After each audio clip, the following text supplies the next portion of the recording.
Yeah, thank you everyone for making it today. I think we recorded this, which is great. My name is writer and curator. I studied art history and German literature in Heidelberg a while ago. Then I started a PhD and figured out I don't even need a PhD, and which is great because somehow through social media and me writing a blog, art magazines found me, and yeah, then I wrote a column for Germany's biggest art magazine for about 6 years about social media, digital art, and all of these things. And I think for the first 2 or 3 years, people thought I'm a bit crazy. They found Instagram irrelevant. They weren't interested in digital art. Sometimes very funny things happen on social media. I got into shitstorms because I said Instagram is relevant. 2, 3 years, yeah, that was super interesting because I said, hey, why do you hang out on Twitter? It's for museums and artists. It was back then Instagram, right? And they thought I'm a bit crazy. So that's the one thing I can say right in the beginning. If you're convinced of something for very good reason, then just keep on going. Be it concepts, be it whatever, just keep on going. But keep in mind that you need to make a living, right?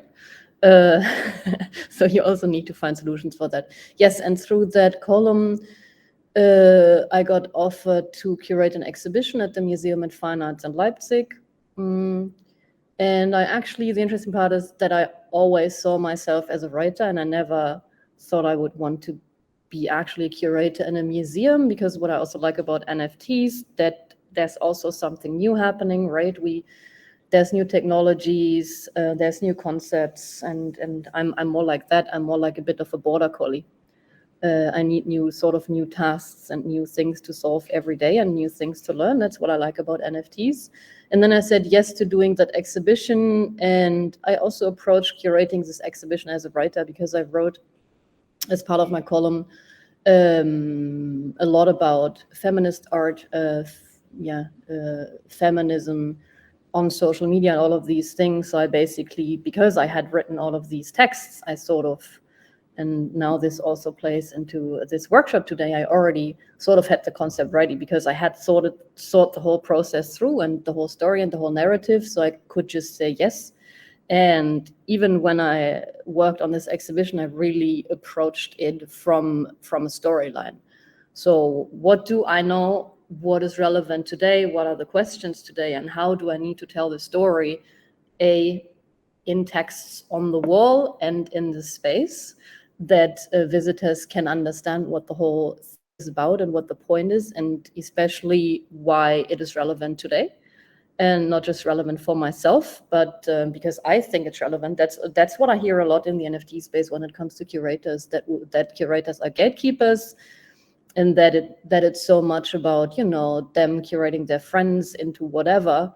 I guess if you manage to have a good concept and really can explain why something is relevant today, from also looking around on Twitter, what are people discussing, right? Even when it comes about your own artwork, you see what everyone is discussing, what questions are, be it AI, be it generative art.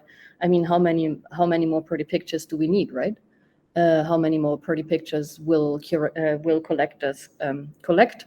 So yeah, that's how I got into curating, and then I kept doing that. But everything I do, be it running a gallery, or the online platform /gallery expander.art here in Berlin, working with artists, working on exhibition, everything, I always approach as a writer, which for me means working on a concept, on a storyline, then structuring the whole thing, then having a strategy for communication. But I think the most important part are the structure and the storyline, which then in total are the concept.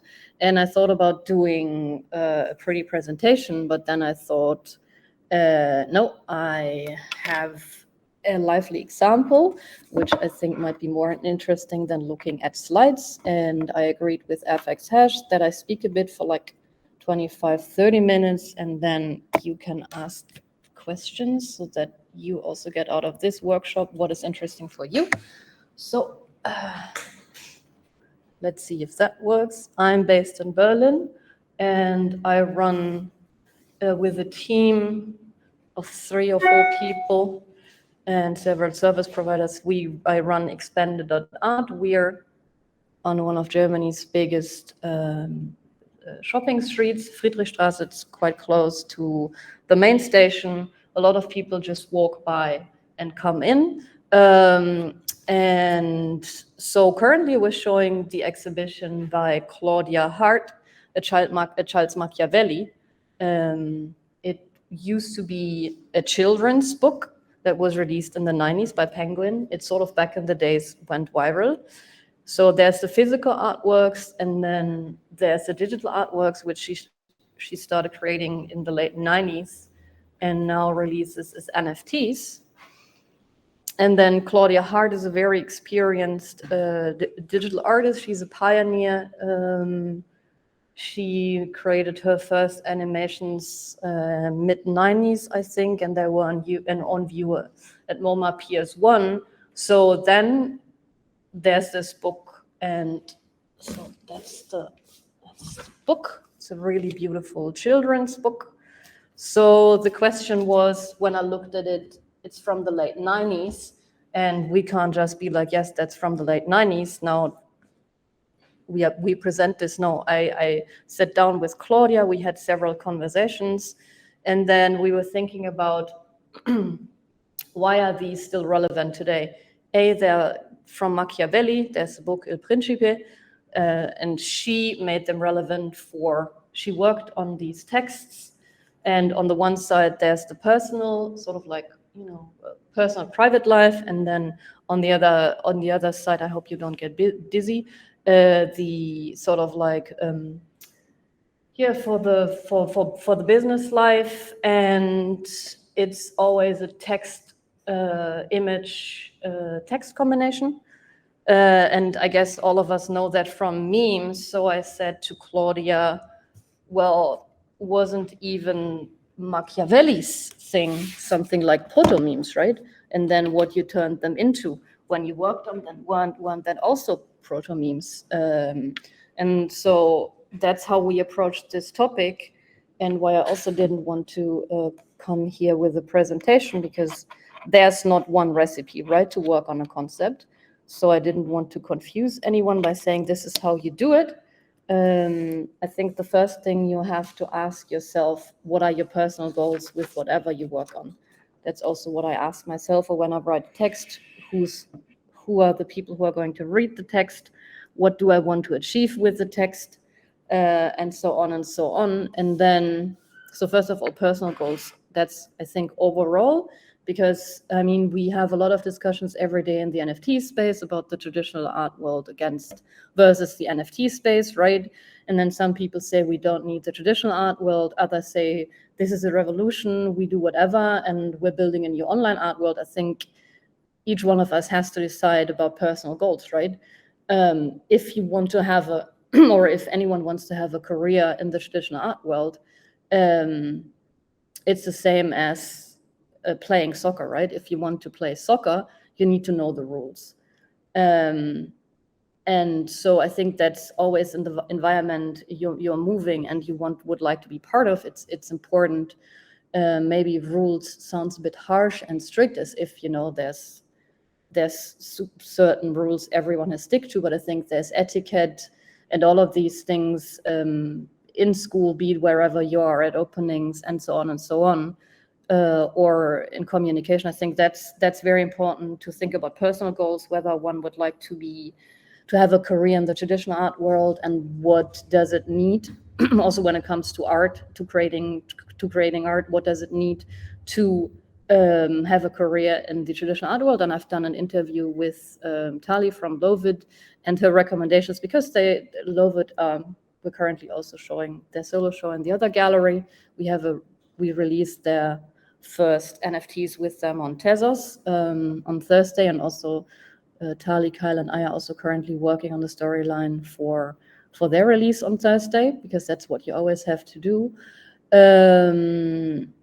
So I think that's always really important, to just ask yourself what your personal goals are, in which environment you are, and in this case, Tali's recommendation, if anyone would like to become part of the traditional art world, that it's very important to go, first of all, to openings. To go to openings at galleries, to go to museums, to go to openings there, meet people. That's what I find also, by the way, very interesting about the NFT space. So a lot of, or many of us are just moving in this one circle, right? We go to NFT here and that, and expect the traditional art will come to our events, but maybe we just go to their events, right? And tell them, hey, we're here now, this is what we do, come over to one of our events, and let's learn from each other. So once you figured out your personal goals, the question then is it for a physical show, what you're working on, or is it for online? Is it for an online exhibition in a physical, in a digital space? Is it for an NFT platform? And developing a concept gets a bit more complicated when it's for a physical space, but the beautiful part there is you'll definitely have a person to speak with, right? Because you're either working with a gallerist, you're working with a curator, you're working with someone running the space.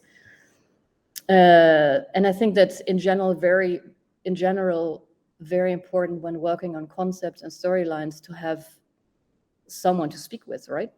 I mean, you can always argue with yourself. I love doing that as well. Sometimes I don't know if I agree with myself 2 days later. Sometimes I don't, and think I might not have been my best idea. That's why it's always important to, have enough time when working. How do you find someone to speak with about concepts on NFT land? Yeah, I'll get to that question briefly. So what I always, I mean, I think I wouldn't worry if things are not perfect in the beginning. Also, if I look back at my first texts on Monopole, I find them interesting. And then I see that I really, like, it's 6 years, that's quite a long time, and I had to write 2 texts each month. And what I took very serious was feedback from readers, and it's very helpful then also feedback on Twitter, right? And first of all, that people don't understand jokes in texts. In most cases, it goes horribly wrong. They think you're stupid or whatever. So, if I then today make a joke, I make it very clear that it's a joke. So what I would recommend is taking feedback very serious. And Melissa just asked, who to find someone in the NFT space to speak with. I also saw an artist today, and I think he's here, that I saw him, that he's applying for the whatever fellowships or something, and I immediately reached out to him and said, hey, if you need help, I'm here, you know where to find me, come by. So I'm happy to offer help from myself, because sometimes it's hard to ask for help, but there's definitely in the NFT space a lot of people to ask for help. And yeah, my DMs are open, and I think direct messages of a lot of people are open, or you can also just ask on Twitter, I think, for help, that you need someone to speak to about a concept.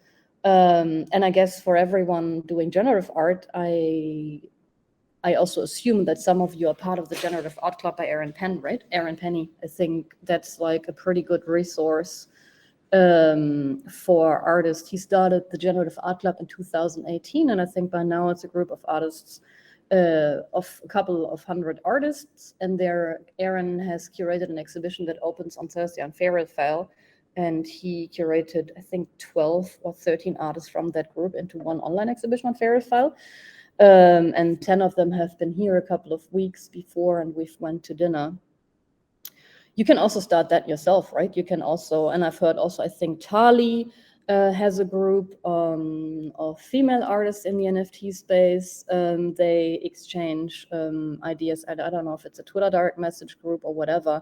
I mean, that's always a solution. Just, get a few friends together in a direct message group or wherever, or on whatever channel. I think that's very helpful. Or just slide in someone's direct messages and say, hey, I'm working on this and that. And in this case, if you slide into someone's direct messages, you very likely are going to have a chance of them replying if you say, hey, I'm working on this and that, and I have seen who have done this and that.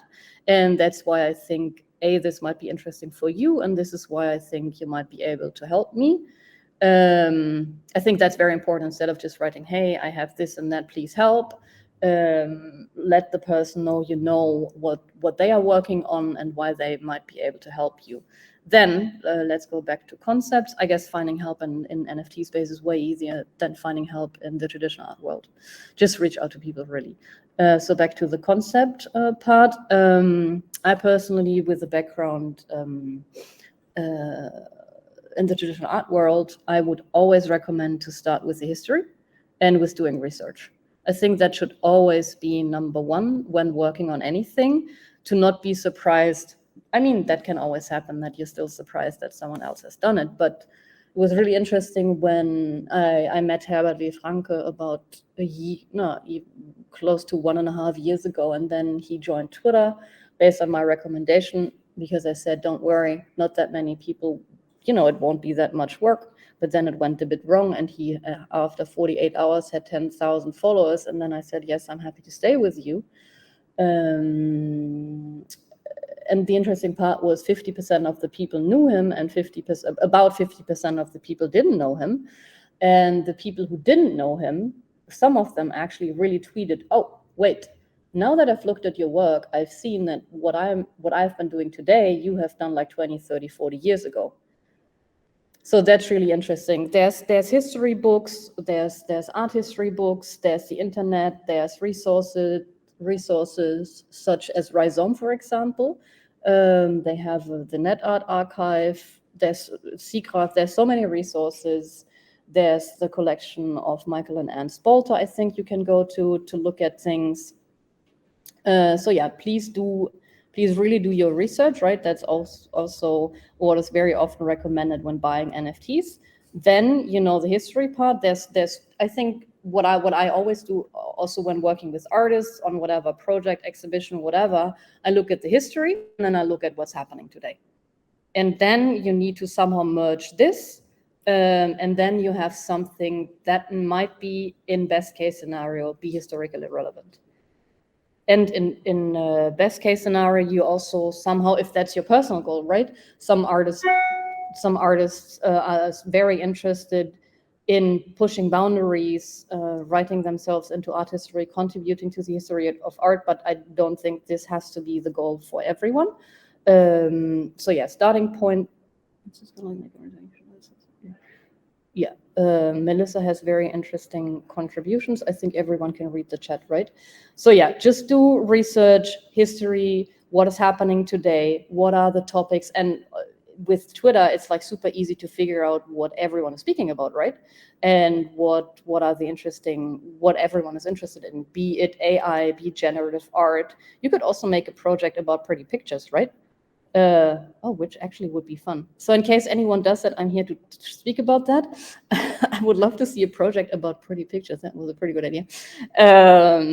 Yeah, exactly. Then second part, which I've already said, find someone to speak with and get feedback. And please, that's also the experience I really make with artists from the NFT space. They come to me, they want to work with me, then happened in 2-3 cases where it went a bit wrong. An artist, I mean, if you go to someone because they have experience, and then once you get the feedback and the experience, yes, it's up to you to take it serious or totally ignore it. But I think you went to that person for a reason, because you followed their work. And I think that it might be a really good idea to maybe listen and not think you know it better, because in most cases you don't know better. I also, every day I speak with my best friends, I tell them what happened, I tell them whatever I'm working on, and then also by just having a conversation, I get new ideas. Just by randomly speaking about something, I have ideas for a concept of a show or whatever. What's also very helpful sometimes to do something completely different when working on a concept, because then you sometimes have the best ideas. Just do something. If you're stuck with an idea, if you're stuck with writing a concept, if you're stuck working on something, go out for a walk, look at something completely different. and then go back, and then you might have the best idea and you'll be able to solve it. And also when you're stuck with the concept, okay, if there's a deadline and you really have to deliver something, then you might have a problem. But if you don't urgently need an answer in a situation where you're stuck, just put things away for 2-3 days, have conversations with people, do something completely different, and you will have a great idea at some point. That's also, by now, I have so much experience at this point. I know that at some point I will have an idea and I'll be happy with. So if I don't have an idea, I don't force myself, because I know at some point this idea will come. So please don't force yourself to have a brilliant idea. That way it definitely won't happen. So we had context, research, then the most important part, especially also with Twitter, right? I mean, before everything happened on Instagram, it was a bit easier because you had images and so on and so on. You also have images on Twitter. But the text is very important. People love to read threads. So you definitely will need a text about your artwork, about your exhibition, about whatever you work on.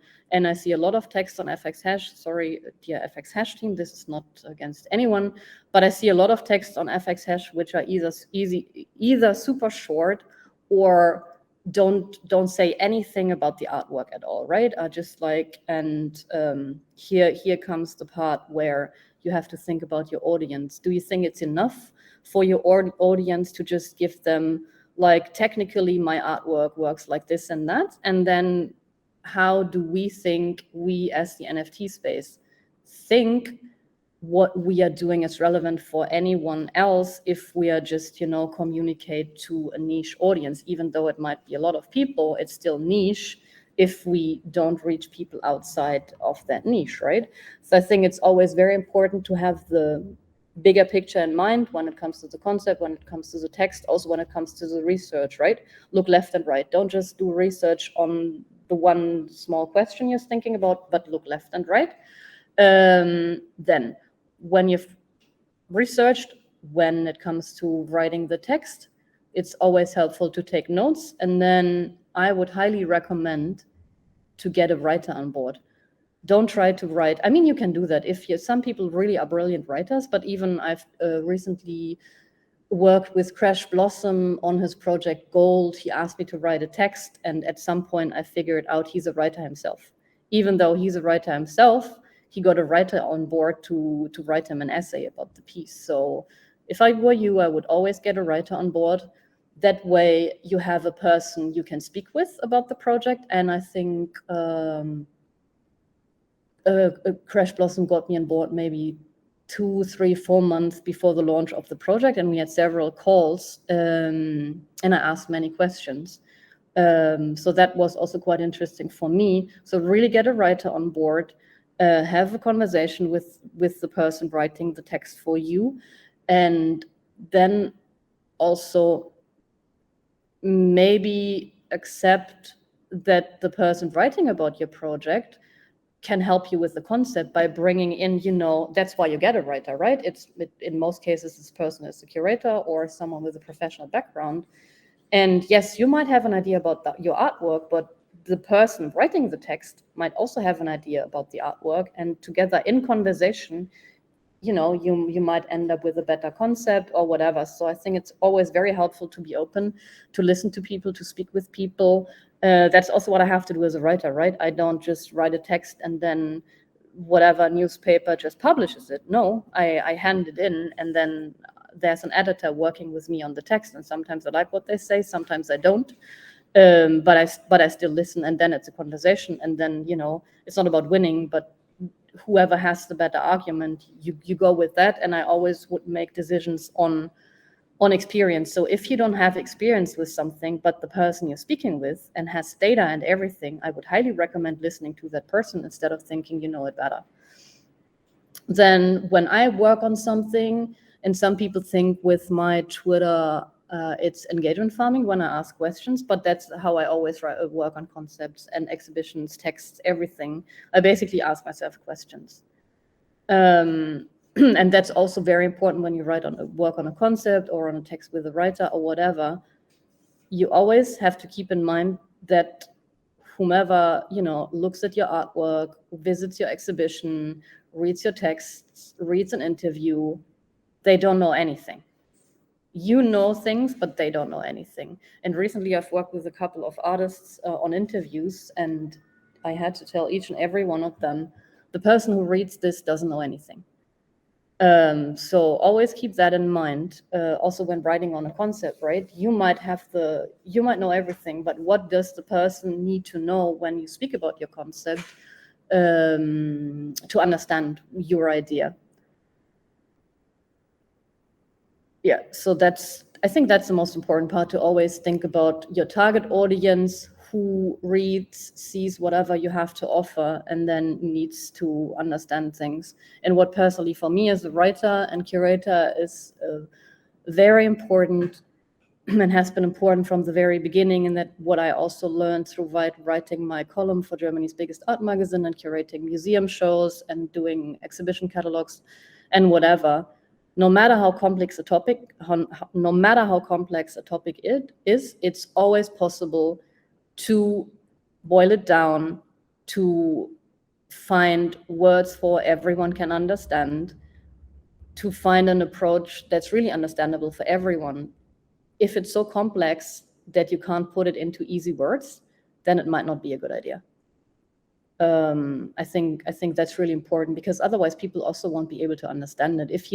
And that's also what I said, for example, when I worked with Claudia Hart on her exhibition, or worked on an interview or whatever, I said, well, like the classical elevator pitch idea, right? How would you explain your idea, whatever we're working on in this moment, to someone you just met randomly in an elevator?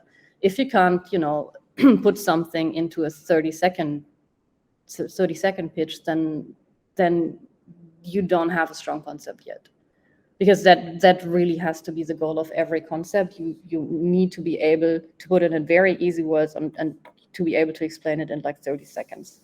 And that's like the toughest part, right? It's super easy to write like 2 pages, 3 pages, 5 pages, 10 pages about a project, but to really just write like half a page or 1 page about a project, have a strong concept, have a strong storyline, this is really, really, really hard work, and it takes weeks. And that's why also brands pay millions to an ad agency to just write a claim for them, right? Because that's the toughest part. The shorter something gets, the more difficult it is to do it, to execute it. And don't give up just because it's complicated. I guess that has been 30 minutes, and I guess now it's your time to ask questions.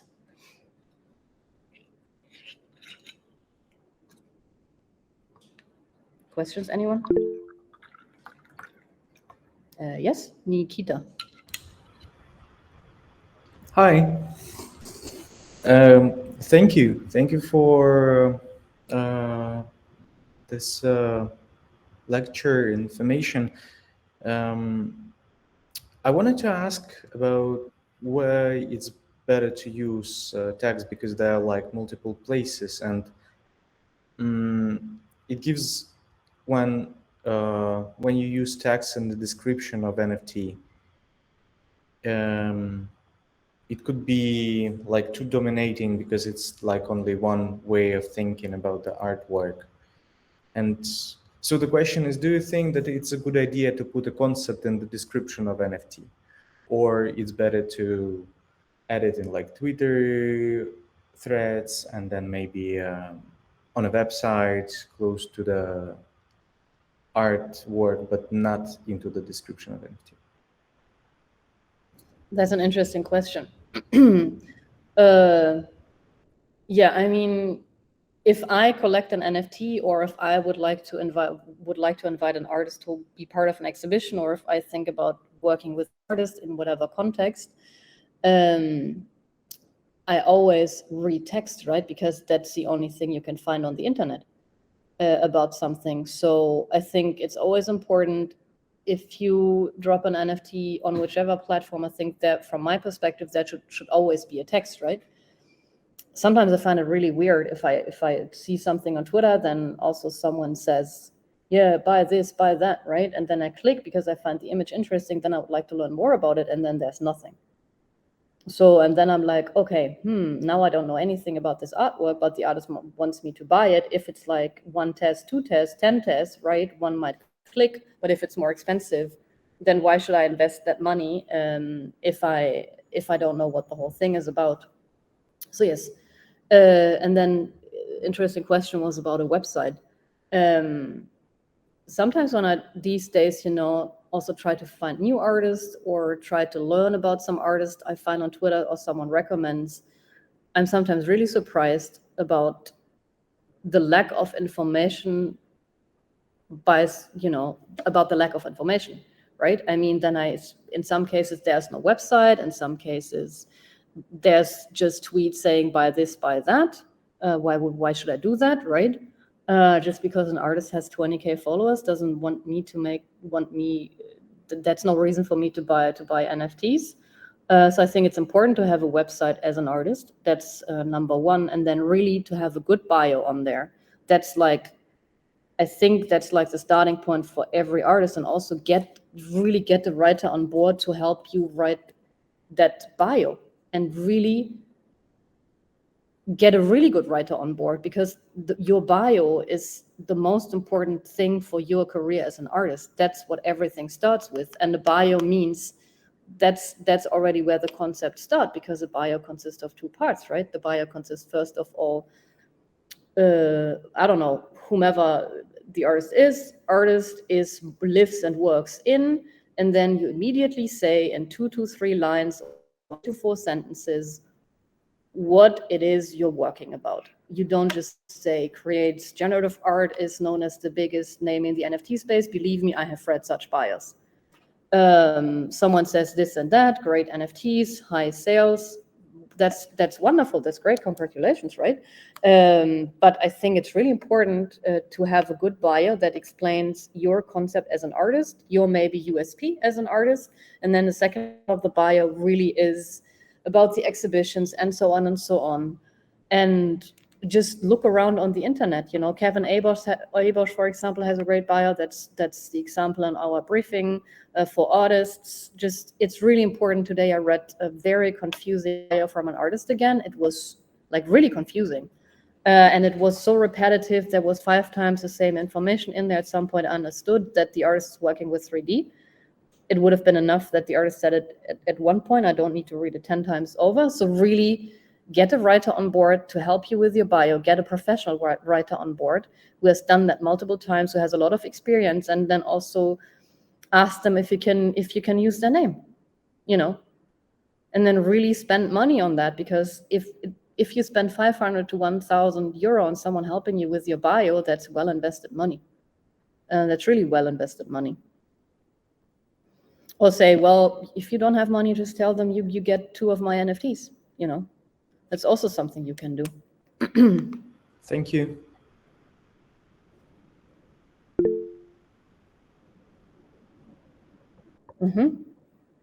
Hi, Uma. Yeah. Hello. Hello. Can you hear me clearly? Yep. All right.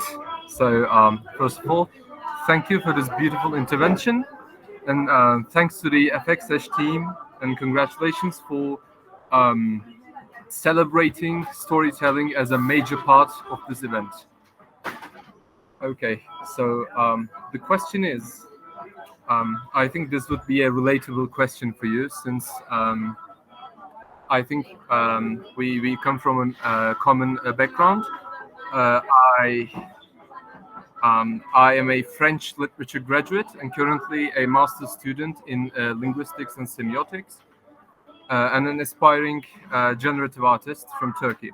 So I have many times stumbled upon the counter opinion, which tells if the art by itself can't tell the story, if the art is not sufficient by itself, you are doing something wrong. So maybe we can place this opinion, place this opinion like as a contrary opinion to the storytelling, you know, like you have to tell a coherent story, etc. So if this is a relatable question for you, can you please elaborate on this? So, you know, like specifically um, um, the risk of overdoing it. I think I can put it like this. Thank you. Thank you. Nice to meet you. Yes, I mean, I also hear that sometimes and read it on Twitter.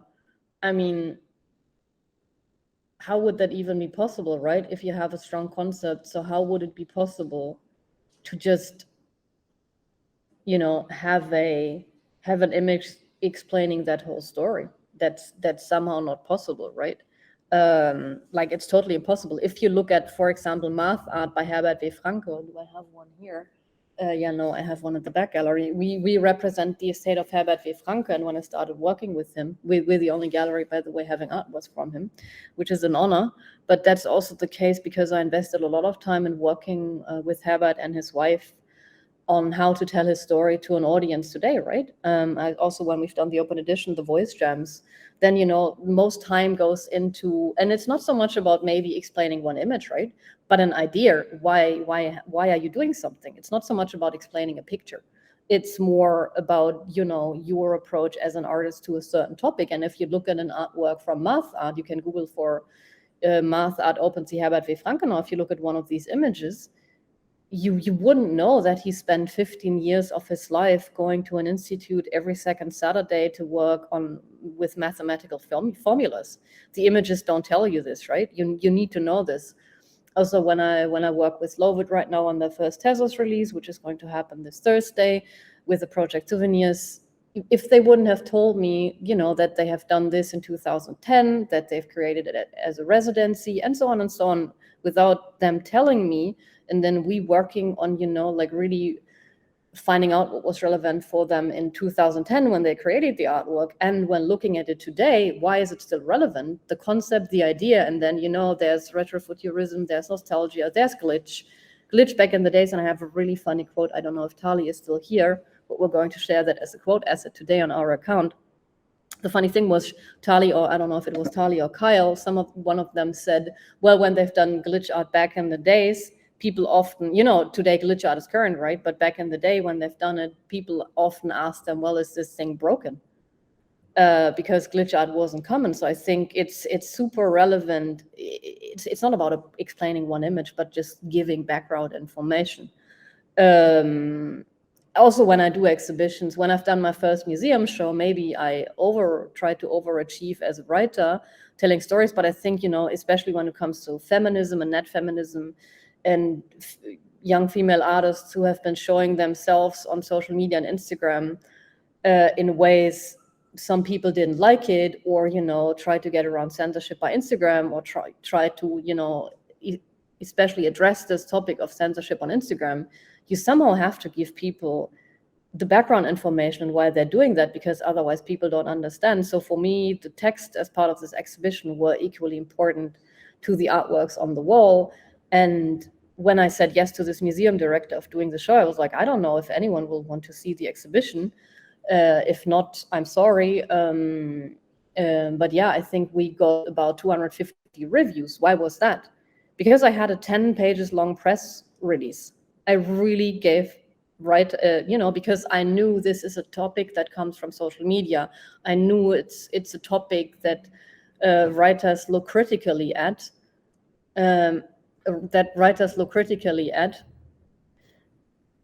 Someone just wants to come into the gallery. So I knew it would be a topic that, you know, might be criticized by people, especially by journalists, and so on and so on. So, and because I had written about the topic previously multiple times on my column, I knew what people don't know, what they don't like about the topic, and so on and so on. And I addressed all of this in the 10 pages long press release. And that's also why we have gotten that many reviews, right? And that's also what I say to everyone writing on something. Yes, it's great to have a one-page press release. You can have one page and then just give people everything they need to know. And then your chances are higher of getting, you know, into press, because, you know, journalists don't have that much time. If you don't give them what they need, then, you know, you don't have very high chances of getting, featured. So just help people. And then someone S10, thank you for the questions. Where do I find good writers? Any suggestions? Ask people, look on website of your favorite artists or on websites from artists you think do something similar to yourself or who might have the same goals, and just check who has written their bio. Then it's always helpful to check texts on right-click save these days, Outland, wherever. Just check who writes on certain topics, because you would like to have someone who's an expert on a topic. And also, when you start speaking with the person, try to figure out, if you're not sure, if the person actually really knows the topic. And if not, then please don't let them write your bio, because I've read horrible bios from writers about artists, and I asked the artist, well, but you see that the person you asked, even if it's a big name, doesn't have any clue about your work and the whole background and anything. Why did you ask the person to write for you? And then the artist said, yeah, because it's a big name. Then I said, but this big name is not helping you, because the text is not good enough. It's not about your art. So then much rather have a lesser known writer, because they might grow with you, right? Also support writers early on. If you think it's a great writer knowing a lot, then just grow with each other. I also have artists, gallerists grow with artists, writers grow with artists, curators grow with artists. If you just start, just grow with your writer, grow with your curator. And I think the most important part is be loyal. That's the number one rule in wherever world you are. Just be loyal with the people you're working with and learn from each other.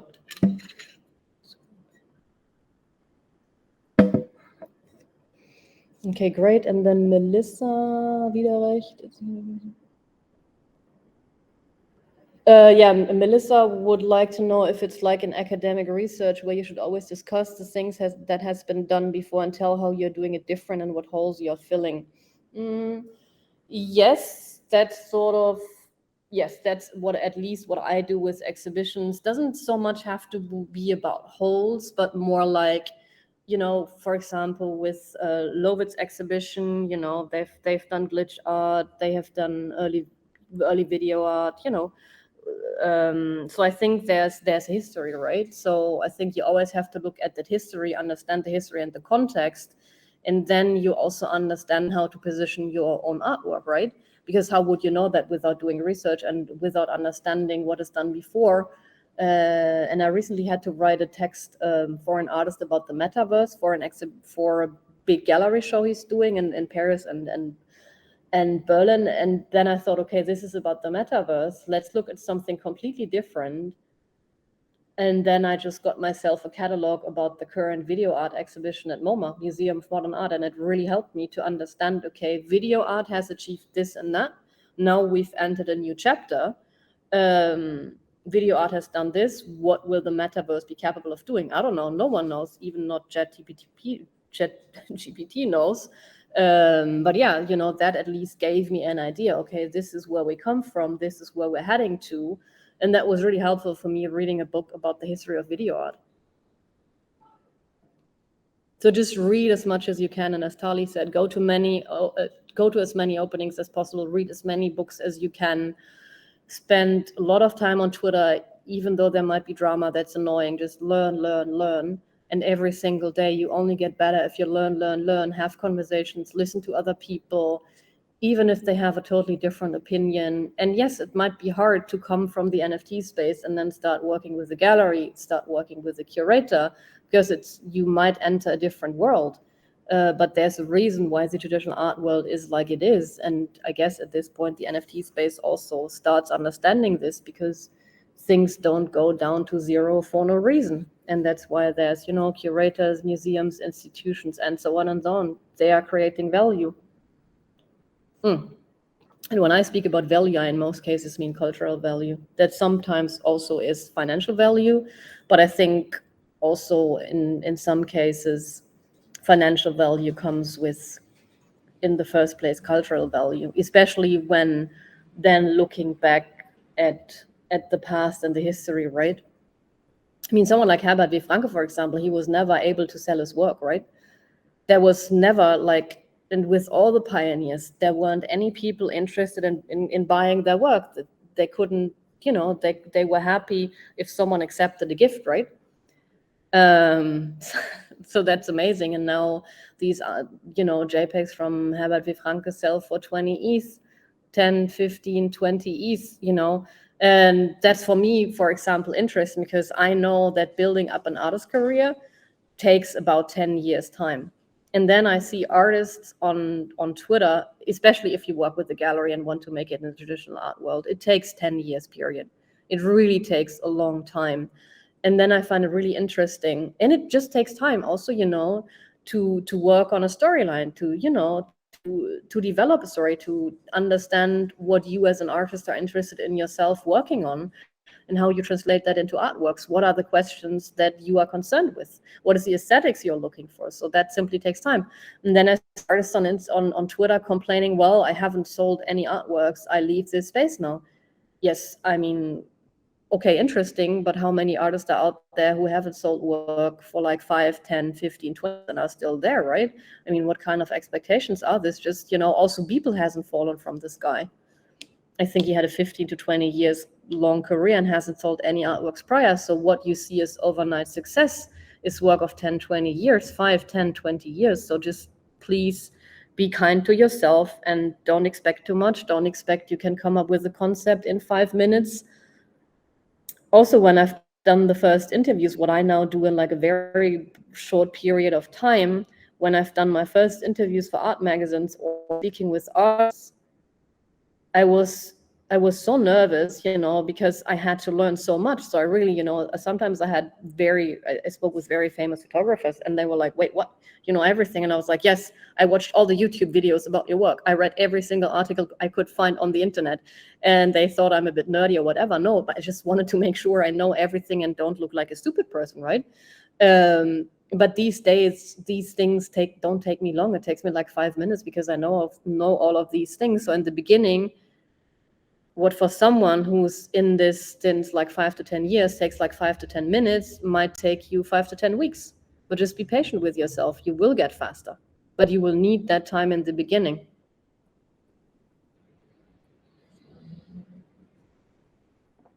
More questions?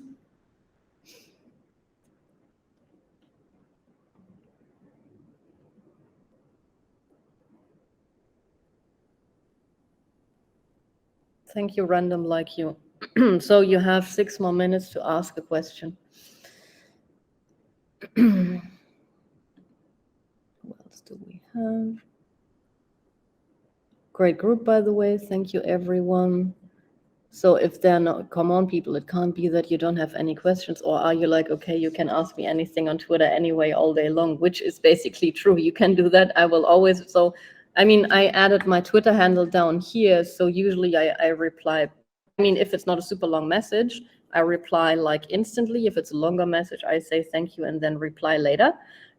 So if your question is longer, then you might, you know, slice it into pieces.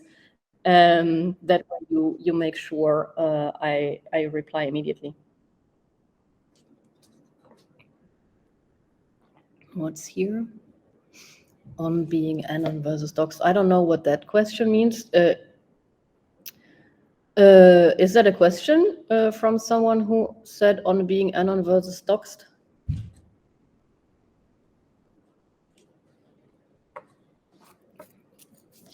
Okay, I think there's no more questions. Then we can all go. I don't know where, to be honest. I just stay at the gallery and keep on working. Here, I just have concept.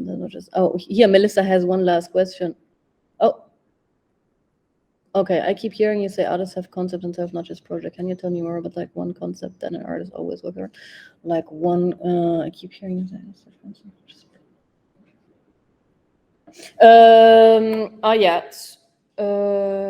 I think maybe, so when you're an artist, right, or also myself as a writer, let's say use instead of the word maybe concept or project, the work topic you're interested in as an artist, right, or questions you're interested in as an artist. So I myself when I wrote that column, I was interested because back then it wasn't that popular, like social media and art. So it was quite clear very quickly that I'm the expert on, let's say, social media and art, right? When it comes to writing, because not that many people have done that. So I think as an artist, it might also be interesting to have a USP, unique selling point, something like only you do. Like, for example, Manuel Rosner, an artist I've been working with for many, many years, and I'm still working, and we represent him with Expanded.art because he's also a very good friend of mine. He, about 10 years ago, started creating, as an artist, curator, and also 3D architect. He started creating 3D architecture, online exhibitions. He's very good and trained himself on building virtual spaces. So this is sort of a USP, right? And then just work on that. Just also, I mean, so many artists these days are creating pretty pictures, right? But then I would have to think about what Peter Pasma, because Peter Pasma was part of one of our crypto art salons here at Expanded.art in Berlin. And yes, he uses the word pretty picture, but behind that, is a whole idea of him trying to write code the shortest way possible, and to, also having the code as the artwork. Then he shows the pretty picture, right, which has an aesthetic by itself. And then in the exhibition, he explained to me that in many cases, he wants to have another screen next to the pretty picture, showing how short he managed to get the code and how precise. So I think, Melissa, you also technique. Yes, technique can be also concept. Yes, everything it basically is a concept. Doesn't have to be whatever. Melissa, we can also chat afterwards if you want to have more questions. Invitations for everyone, by the way. Yes, everything basically is a concept. But I think it's important then when you work with a new technology, whatever, be it 3D, be it, I don't know, AR, VR, and so on and so on. I guess each and every single one of you has a very specific approach. I mean, you for example, works with Baroque and Renaissance images, and then applies topics from today, right?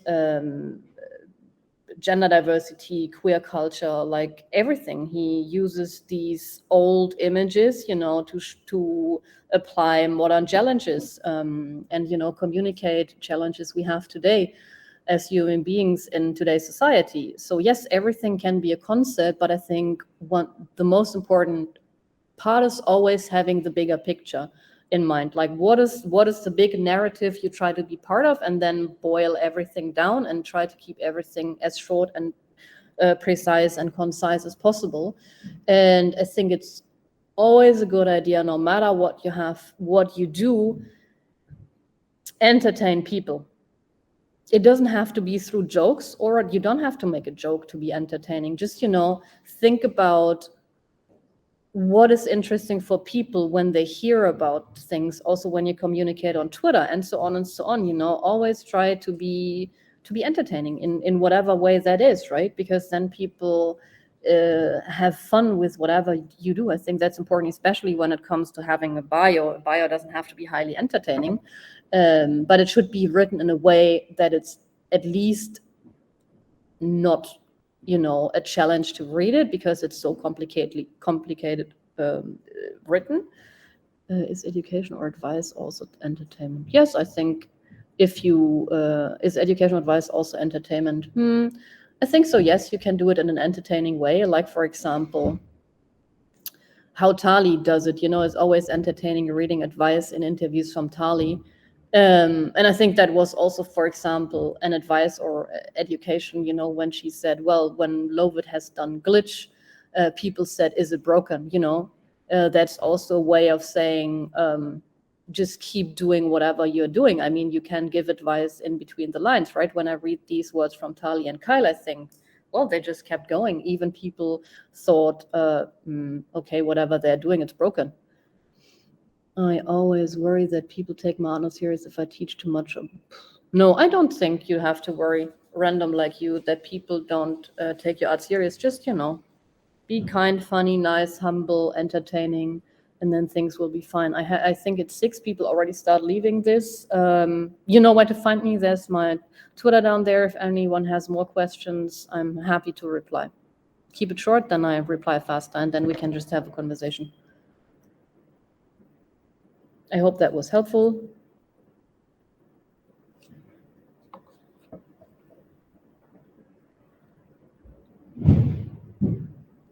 Okay, cool. Thank you. Bye-bye.